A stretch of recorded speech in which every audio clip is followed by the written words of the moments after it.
Season's greetings, Meadowlands. I hope you and your family are all doing well. I know the last 9 months have been very difficult and challenging for everyone. I know that school looks quite different and that the staff at Meadowlands here misses seeing you and hearing you greatly. During this time of the year, we know how important traditions are. Although we have all had to make some difficult decisions and push pause on some of those traditions, the staff here at Meadowlands are not willing to let one of those traditions go. It is my pleasure to welcome you to Whoville, and with the help of some of our special third grade friends, we'd like to present to you the 2020 rendition of How the Grinch Stole Christmas.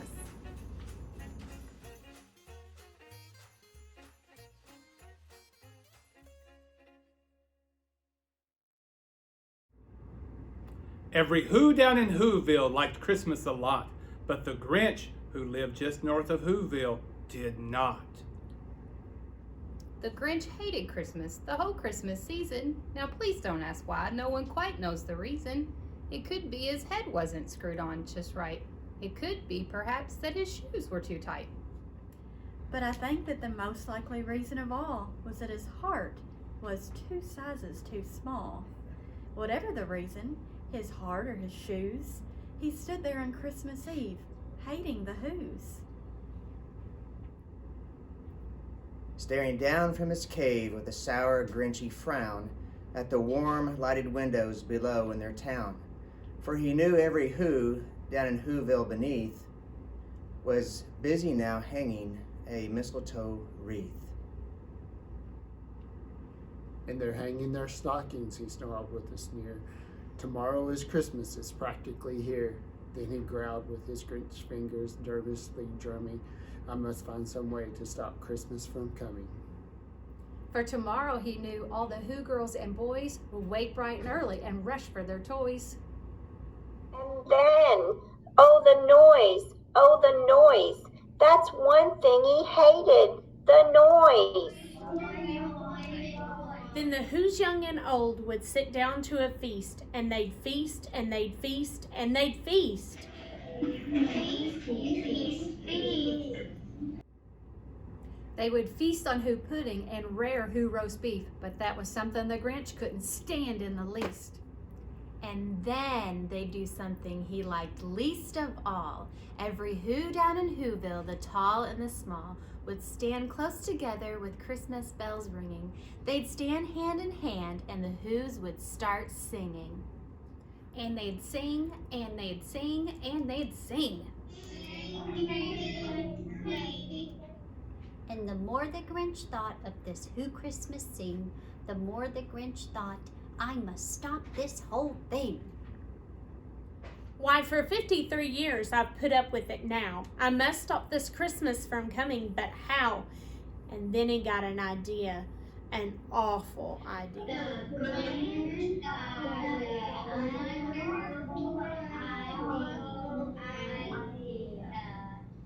I know just what to do, the Grinch laughed in his throat, and he made a quick Santa Claus hat and coat. And he chuckled and clucked. What a great Grinchy trick. With this coat and this hat, I look just like Saint Nick. All I need is a reindeer. The Grinch looked around, but since reindeer are scarce, there was none to be found. Did that stop the old Grinch? No. The Grinch simply said, if I can't find a reindeer, I'll make one instead. So he called his dog Max, then he took some red thread, and he tied a big horn on the top of his head. Then he loaded some bags and some old empty sacks on a ramshackle sleigh, and he hitched up old Max. Then the Grinch said, get up, and the sleigh started down toward the homes where the Whos lay a snooze in their town. All their windows were dark, quiet snow filled the air. All the Whos were all dreaming sweet dreams without care when he came to the first little house on the square. This is stop number 1, the Grinchy Claus hissed, and he climbed to the roof, empty bags in his fist. Then he slid down the chimney, a rather tight bench. But if Santa could do it, then so could the Grinch. He got stuck only once for a moment or two, then he stuck his head out of the fireplace flue, where the little Who stockings all hung in a row. These stockings, he grinned, are the first things to go. Then he slithered and slunk with a smile most unpleasant around the whole room, and he took every present. Pop guns and bicycles, roller skates, drums, checkerboards, tricycles, popcorn and plums, and he stuffed them in bags. Then the Grinch very nimbly stuffed all the bags, one by one, up the chimney. Then he slunk to the icebox. He took the Who's feast. He took the Who pudding. He took the roast beef. He cleaned out the icebox as quick as a flash. Why? That Grinch even took their last can of Who hash. Then he stuffed all the food up the chimney with glee. And now, grinned the Grinch, I will stuff up the tree. And the Grinch grabbed the tree and he started to shove when he heard a small sound, like the coo of a dove. He turned around fast and he saw a small Who, little Cindy Lou Who was not more than 2. The Grinch had been caught by this tiny Who daughter who'd gotten out of bed to get a cup of cold water. She stared at the Grinch and said, "Why, Santa Claus, why? Why are you taking our Christmas tree? Why?" But you know that old Grinch. He was so smart and so slick. He thought up a lie and he thought it up quick. Why, my sweet little tot, the fake Santa Claus lied. There's a light on the tree that won't light on one side. So I'm taking it home to the workshop, my dear. I'll fix it up there, then I'll bring it back here. And his fib fooled the child, then he patted her head.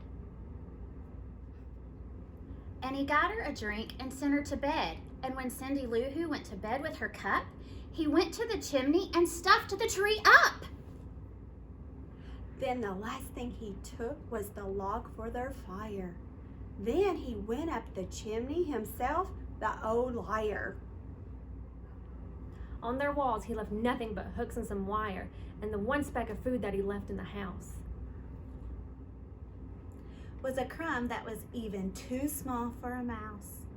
Then he did the same thing to the other Who's houses, leaving crumbs much too small for the other Who's mouses. It was 1:15 dawn, all the Who's still abed. All the Who's still a snooze when he packed up his sled, packed it up with their presents, the ribbons, the wrappings, the tags and the tinsel, the trimmings, the trappings. 3,000 feet up the side of Mount Crumpet, he rode with his load to the tip-top to dump it. Pooh-pooh to the Who's, he was grinchiously humming. They're finding out now that no Christmas is coming. They're just waking up. I know just what they'll do. Their mouths will hang open a minute or two. Then the Who's down in Whoville will all cry boo-hoo. That's a noise, grinned the Grinch, that I simply must hear. So he paused, and the Grinch put his hand to his ear, and he did hear a sound rising over the snow. It started in low, then it started to grow, but the sound wasn't sad, while this sound sounded merry. It couldn't be so, but it was merry, very. He stared down at Whoville. The Grinch pumped his eyes. Then he shook. What he saw was a shocking surprise. Every Who down in Whoville, the tall and the small, was singing without any presents at all. He hadn't stopped Christmas from coming. It came. Somehow or other, it came just the same. And the Grinch, with his Grinch feet ice cold in the snow, stood puzzling and puzzling. How could it be so? It came without ribbons. It came without tags. It came without packages, boxes, or bags, and he puzzled 3 hours till his puzzle was sore. Then the Grinch thought of something he hadn't before. Maybe Christmas, he thought, doesn't come from a store. Maybe Christmas, perhaps, means a little bit more. And what happened then? Well, in Whoville, they say that the Grinch's small heart grew 3 sizes that day. And the minute his heart didn't feel quite so tight, he whizzed with his load through the bright morning light. He brought back the toys and the food for the feast, and he himself, the Grinch, carved the roast beast.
Thank you for joining us this year for our Meadowlands retelling of How the Grinch Stole Christmas. We wish nothing but you and your family a wonderful Christmas season, and we can't wait to see you soon. Merry Christmas.